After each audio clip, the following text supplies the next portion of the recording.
pessoal que entende a necessidade de investir lá fora, qual vocês acham que é o caminho adequado para isso? Porque aqui a B3 lançou os BDRs, que é uma forma de ter exposição indireta. Você tem ETFs também aqui no Brasil, como o IVVB11, que dá uma exposição indireta. E tem a exposição direta lá fora. Qual, na opinião de vocês, é aquela que é mais interessante? Eu acho que todo mundo na vida já foi numa festa, numa balada e sem querer tomou um uísque paraguaio, né? Quando você toma um uísque paraguaio, na hora ele cai bem, você fica felizão, curte a festa, mas uma hora uma ressaca bate. O que adianta você querer dolarizar o seu patrimônio continuando correndo todos os riscos que você está correndo de fronteira, de governo e de tudo mais? O BDR, ele funciona para quem quer fazer um trade, uma coisa rápida. Você está querendo especular em alguma coisa. Para montar uma carteira de longo prazo, você vai ficar preso em tudo aquilo que você quer evitar. Risco país, risco fronteira, risco de moeda, e você está no ativo. Ele é eficiente para quem quer tradear o BDR. Para você preservar o seu patrimônio em moeda forte, o BDR não serve. Inclusive, ele é muito mais caro, os ETFs aqui são absurdamente mais caros, para fazer a mesma função que você faz hoje pelo seu aplicativo. Abre sua conta, entra lá, compra dólares normalmente, é tudo registrado no Banco Central, porque eu acho que o grande gatilho disso, e o Joe pode falar melhor do que eu, porque ele tá desse lado e vê, é que o pessoal, a gente cresceu com aquela história, ter dólar lá fora é coisa de Gente criminoso. rica. Não, nem de gente Não, rica, offshore. offshore, é coisa de sim, político bandido. Tava lavando dinheiro. Lavando É dinheiro. ilegal. Então, eles não entendem. Não, o câmbio sai pelo Banco Central, tá tudo registrado, os seus dólares estão seguros numa conta lá fora, e aí você tem um oceano de instrumentos para investir, onde, no mínimo, você já tirou o risco Brasil do seu dinheiro, que é isso que você está buscando quando você investe em dólar. Tirar o risco país, diversificar, correto? Demais. Eu acho que assim, vale a pena a gente voltar um pouquinho e olhar um pouco para a história e evolução do mercado, né? O BDR ele já teve uma função muito importante no mercado, que era exatamente dar esse acesso a ativos que não estão diretamente lá fora, mas que você conseguia estar vinculado de alguma maneira a um ativo lá nos Estados Unidos. Então, até, se não me engano, 2019, 2020, por aí, os BDRs eram ativos só para o investidor classificado, né? O investidor qualificado. Qualificado. Então, não era uma coisa de varejo, era só para quem já tinha um patrimônio muito mais elevado e tal, mas era uma maneira de você começar a investir lá fora dessa Sabe forma. por que era para investidor qualificado, né? Por conta Porque a de- bolsa via um risco muito grande para o investidor leigo de investir num instrumento que ele poderia não entender. Porque eu trabalhei 25 anos dentro da bolsa, sendo corretor, e eles não deixavam de jeito não, porque tem risco o BDR. Nossa, que risco, né? Pois é. Vocês expor uma moeda muito mais forte que a nossa. Mas enquanto isso, o cara pode fazer day trade de opções alavancado. Exatamente, isso está liberado. Isso tá liberado, mas o BDR não tava. Inclusive, nessa época, era um negócio meio irracional, porque o cara que não tinha dinheiro não podia pegar BDR. Exatamente. O cara que tinha mais dinheiro e que podia investir diretamente lá fora, que era um negócio mais difícil lá atrás, ele não queria o BDR, ele queria investir Já lá queria fora lá para fugir fora. dos riscos. Então É. ficava largado o BDR lá. E aí acontece exatamente o que você está falando. Assim, a gente tinha um problema que, beleza, foi lançado com um propósito interessante, mas basicamente não tinha liquidez, não tinha volume, você tinha poucos ativos. E a gente pensar, eu posso investir em BDR aqui e ter todos os ativos que tem lá fora? Não, porque você tem, sei lá, mais de 5 mil ativos lá nos Estados Unidos, por exemplo, e você não tem nem um décimo disso de BDR aqui. Então acho que você passa por isso, por esse momento histórico onde, tudo bem, foi lançado com um propósito bom, mas depois o negócio acabou não fazendo muito sentido. E aí eles liberaram por volta lá de 2020, 2021, se não me engano, para o investidor geral, então todo mundo podia pegar, era uma coisa mais de varejo, só que logo em seguida começou a ter muitas corretoras, muitos players aí abrindo isso, né, de uma forma ali de parceria com outras empresas, onde o cara já podia colocar o dinheiro dele direto lá fora.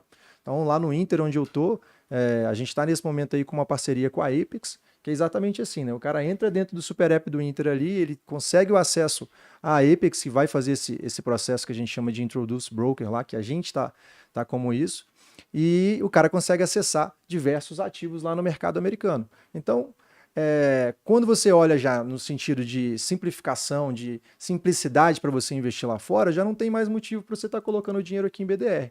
Fora toda a questão tributária, que você ainda tem uma série de vantagens investindo direto lá fora, né? Isso é uma coisa engraçada, né, Bruno? O governo te dá mais incentivo para investir fora do que investir no Do que aqui Brasil. dentro. É verdade. E as pessoas não pensam nisso na hora.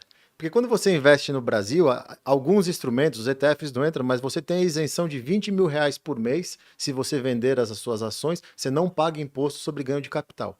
Mas aí o governo fala, ó, se quiser investir lá fora, você pode vender 35 mil, quase que 2 vezes mais, e eu não vou te cobrar o imposto sobre ganho de capital. E para o não residente que investe lá fora, só paga o imposto sobre dividendo.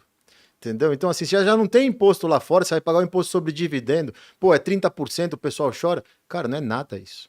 Não é nada. Você tem um acesso, como ele falou, a mais de 5 mil ativos, e se você ganhar muito dinheiro lá fora e souber administrar o fluxo de vendas e a gestão da sua carteira, você nunca vai pagar imposto, além dos 30% de dividendo. Exatamente. Não, tem muita vantagem mesmo, porque comparando o ETF, que é o ativo que vai te dar uma exposição indireta lá fora, que é o mais famoso aqui no Brasil, que é o IVVB11. Ele vai replicar o desempenho do S&P 500, que é o principal índice acionário americano, as 500 maiores empresas de lá. A taxa de administração dele é 0,24. Se você pega um ETF que faz isso lá fora, como o Voo, é 0,03, né? É o próprio IVV, que ele vai, o IVV11, o IVVB11, ele compra o IVV lá. O IVV é 003, que ele é o primo do VOO. Pois é, então é muito mais barato no final das contas, sendo que aqui ETF não tem essa isenção que o Fábio falou, 20 mil é só para ações. Você vai pagar 15% de imposto no ETF. Lá fora, se vender até 35 mil no mês, você não paga nada. No nosso caso, cada um de nós tem contas separadas na hora de investir, tanto aqui quanto lá fora, para maximizar essa questão tributária. Então, no nosso caso, a gente pode vender 70 mil lá fora sem pagar o imposto no final das contas. De dólares ou de reais? De reais. De reais, Se fosse dólar, tá soltando fogos aqui. Maravilha, né? Ah, isso era maravilha. Vamos falar, né? Mas é real no final das contas. Então, essa é uma vantagem. Mas, logicamente, você tem um custo inicial para você mandar o dinheiro lá para fora, porque tem o processo do câmbio. E, inclusive, dentro desse processo, o Inter, das plataformas que eu testei, é o que tem o menor custo para se fazer o câmbio. O spread de vocês é muito baixo. Exatamente, é uma iniciativa nossa aí realmente, né, para a turma vir, para a turma conhecer a experiência toda lá, né, através dessa parceria aí que a gente tem.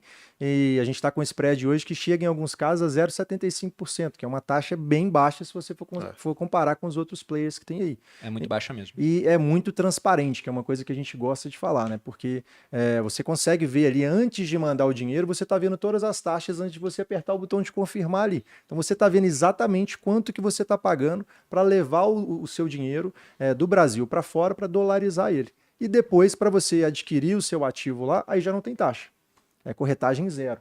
Então é basicamente o spread mesmo para você mandar para fora. E aí tem o IOF, que aí é importante a gente falar nisso aqui, porque o IOF, quando você vai levar para investir, o IOF é mais baixo, um IOF só de 0,38.